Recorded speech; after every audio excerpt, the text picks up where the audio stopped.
Since the start of the second Trump administration, many people have wondered whether the US is becoming a surveillance state. But is there any truth to that? Today we'll dig in. This is Incognito Mode.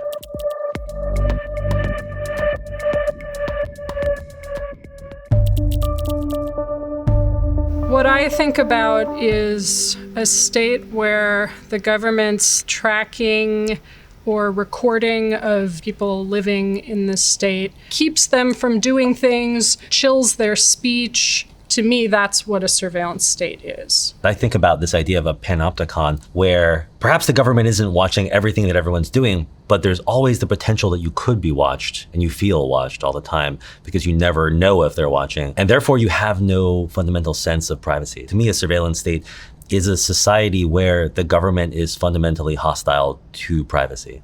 I would agree with both of those definitions. I guess for me, it's a state that has both the capabilities to surveil everyone on a mass scale and the political will to do so. And that results in impacting people's lives in meaningful ways. According to Privacy International, a surveillance state has a number of specific characteristics. This includes mass surveillance of residents, avoidance of democratic oversight, surveillance of threats to the state, and of threats to the surveillance apparatus itself, operates in secrecy, and vilifies those who protest or resist the surveillance, compels the private sector to share data on people with the government, or even sells data on people to the private sector, uses surveillance as a solution to social problems, and uses its surveillance powers beyond the original justification for them. Why would a state want to impose so much surveillance on its citizens? It seems like it's creating a lot of work and spending a lot of money to do something that might not have a lot of benefits to anyone. I think that, a surveillance state preserves the status quo and makes the powerful more powerful. That's what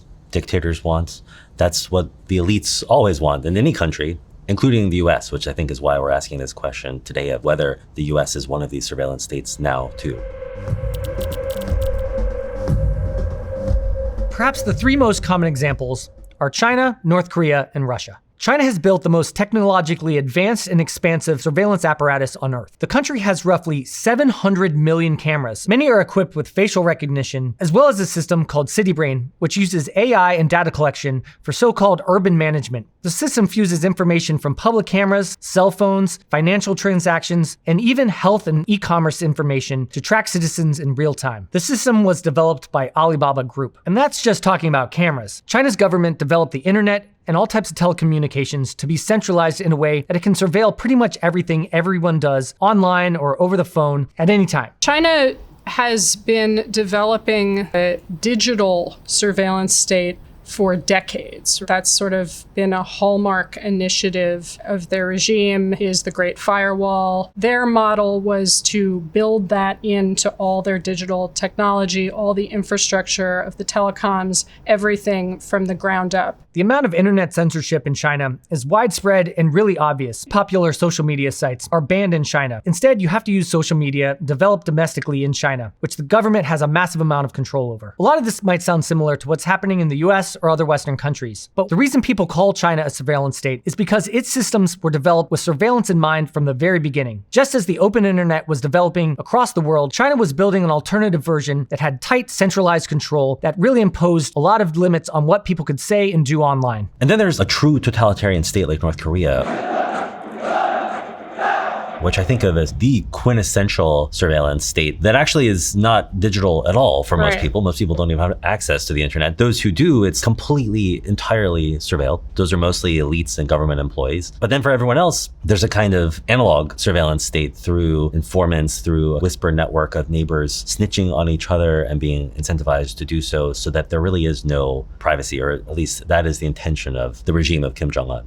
In North Korea, surveillance enforces loyalty, and dissent there can mean imprisonment. Virtually all aspects of life are under surveillance in North Korea. Classrooms, workplaces, roads, even homes are subject to surveillance. It's been reported that as many as 1 in 20 North Koreans participate in the surveillance network, making privacy virtually non-existent. In Russia, the surveillance state is really geared toward shutting down dissent, so much so that human rights advocates call this a cyber gulag. Authorities scan the internet every day to find photos and videos showing banned content. They use cameras equipped with facial recognition to identify and track protesters. Online censorship has expanded drastically, with hundreds of thousands of web pages blocked annually. Russia is more of an example of trying to retrofit and come to that digital surveillance later and invest the time and the energy retroactively. But what's interesting to me now is that I think digital technology has potentially evolved to the point where that is an even lighter lift than ever for a state because of the private sector capabilities that are already in place. Yeah, I mean, you see this in just kind of the nature of the internet where things are so centralized now. We have so much internet traffic that goes through Silicon Valley companies, the cloud giants like Amazon and Google. Retrofitting the surveillance is relatively easy compared to how it might have been in the earlier days of the internet where everything was much more decentralized. So there are a lot of elements that make a surveillance state or not. To try to whittle this down, on a scale of 1 to 10, with 10 being North Korea, 1 being a place that no longer exists in the world, I guess, Antarctica, where would you place the United States as a surveillance state or not? Like a 7, but I start my surveillance state zone at like a 5 or a 6. I was going to say a kind of creeping 6, but that already puts the U.S. into surveillance state territory by your We can have definition. different scales. I think a 5 or a 6. I feel like we are more than halfway there and creeping up all the time. I would put it at about a 7 or even an 8 because the switch could be flipped pretty easily for all the tools that exist, all the data that's being collected to be used in a way that we have never imagined would be possible in the United States. I would amp it up just a little bit because the risk is so obvious in this moment that I think we have to take it very seriously.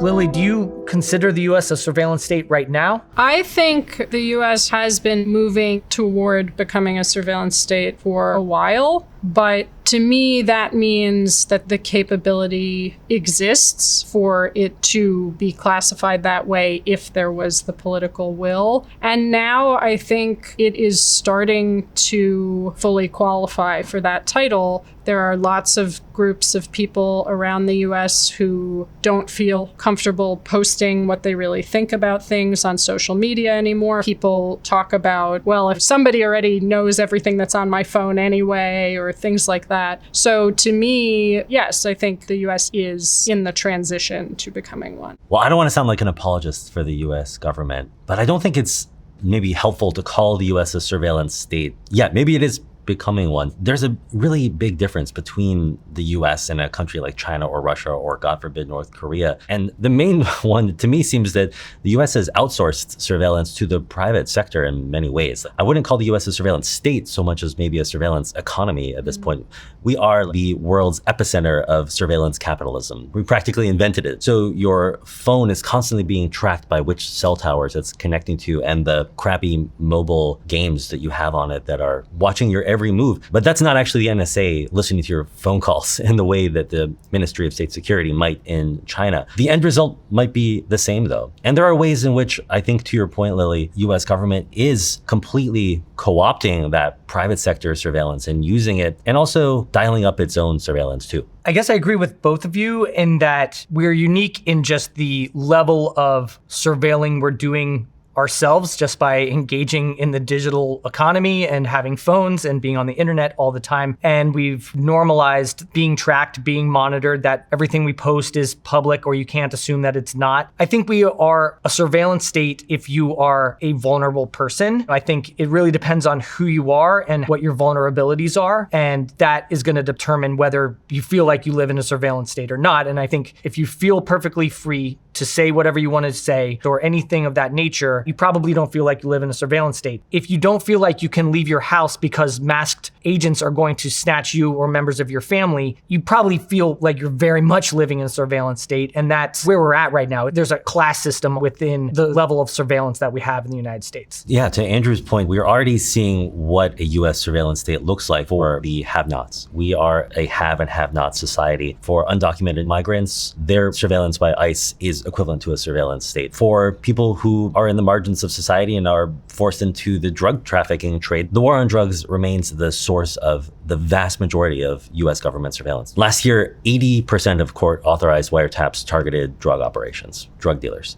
So that is who is actually in a surveillance state today. I would say that the rest of us have this luxury of maybe for now pretending that's not happening, but also are being surveilled in our own ways, largely through the for-profit services we use. Part of a state being a surveillance state is the political will to make it such. And we are seeing an expansion of who is deemed an enemy within the United States, and even just declaring the Democratic Party part of a terrorist organization harkens back to the Patriot Act and everything that followed the September 11th attacks and the vast expansion of the actual surveillance state that exists in the United States in the past 24 years. And right now we're seeing kind of a vast expansion, not just of the technical capabilities, which continue in the background all the time, but in the political will to surveil an increasing number of Americans. Exactly. If you looked at what Edward Snowden revealed in 2013 and what he said about it even, he was in many cases not actually trying to point to contemporaneous surveillance. He was warning about the capability for surveillance. And he talked about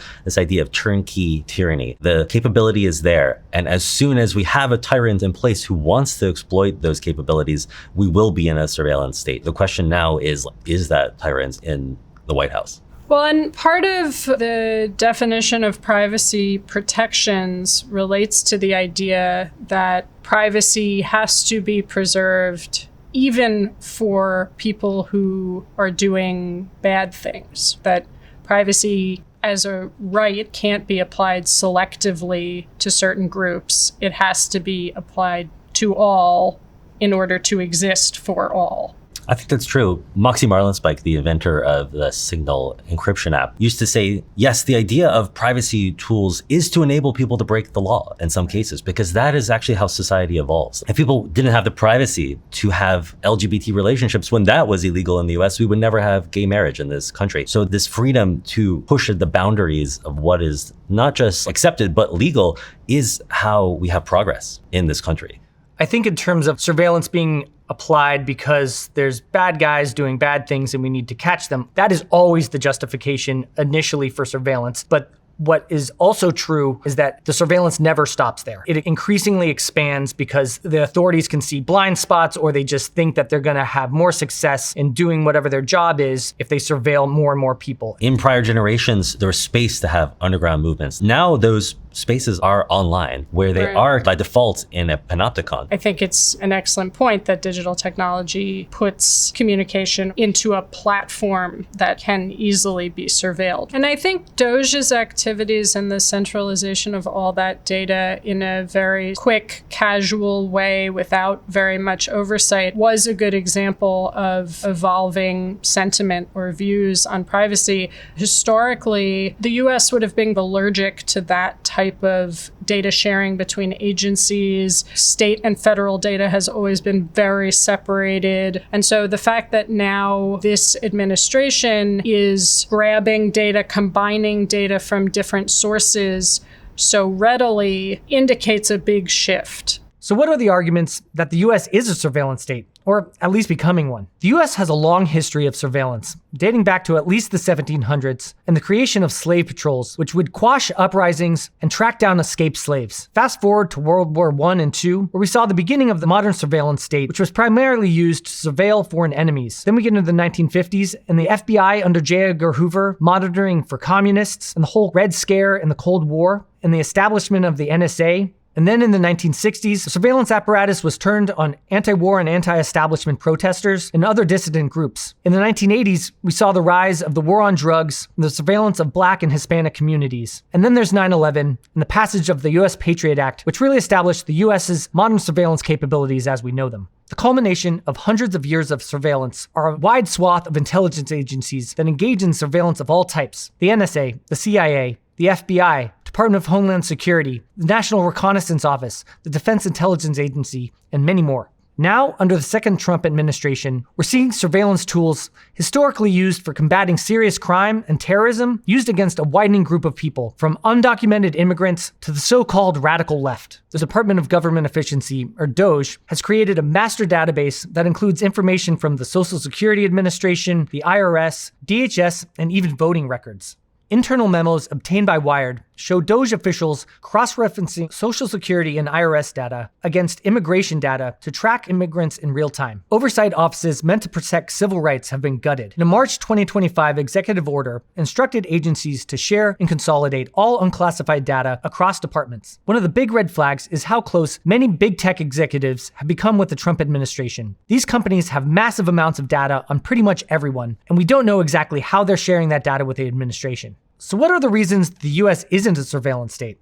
The first big one is that the US is a democracy. That gives people the power to decide how much or how little they want to be surveilled, at least in theory. The US also has laws that limit the government's ability to surveil its own people. And as powerful as the US presidency is, there are checks and balances in place that limit the ability of a US president to abuse surveillance powers, like you might see in North Korea or China. One of the core elements that makes a country a surveillance state is its political will to use surveillance against its own people. In the United States, we've seen examples of surveillance powers even being pulled back, which is really rare. Take, for example, the USA Freedom Act, which was passed in 2015 in response to revelations by Edward Snowden, who leaked a ton of classified information about the National Security Agency's surveillance of Americans and the world. That shows the US has the capability of stopping surveillance that might be harmful for its own citizens, even if it has the tools to do so. And unlike under the regimes in China, Russia, and North Korea, Americans still have the ability to debate these issues openly.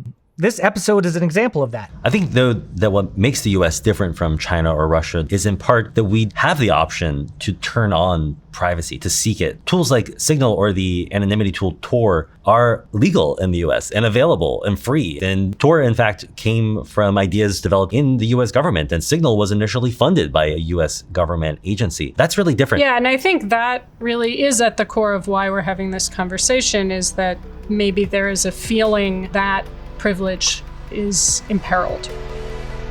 This has been Incognito Mode. Until next time.